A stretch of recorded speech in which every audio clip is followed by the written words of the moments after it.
Alam mo, nakakaawa ang ating Pangulo, no? Dahil wala akong natatandaan na inakusahan ko siya. Yung pagkakadawit ng kanyang pangalan ay resulta ng investigasyon ay sinagawa ko at ito yung nireveal ng confidential informant at inireduce ko nga doon sa sworn statement. Dahil dito hinamon ni Morales si Bongbong Marcos na kung nagsasabi ito ng totoo na hindi siya gumagamit ng iligal na droga at kung wala itong itinatago ay dapat magpa-hair follicle drug test ito. Kaya pagka ganito yung yung kilos o pananalita ng ating Pangulo marapat lamang talaga na sundin niya yung panawagan ng taong bayan, yung magpa-hair follicle drug testing siya.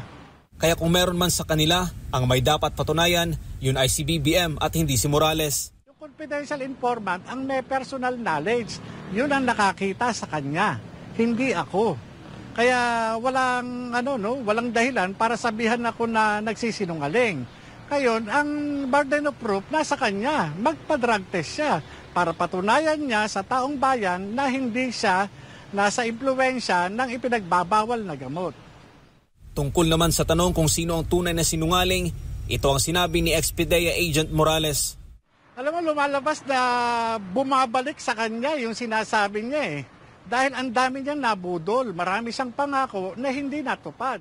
Kung meron tayong na tatawaging sinungaling, ito yung ating Pangulo. Talagang sinungaling siya sa taong bayan. Para sa Diyos sa Pilipinas kung mahal Almar Forzuelo,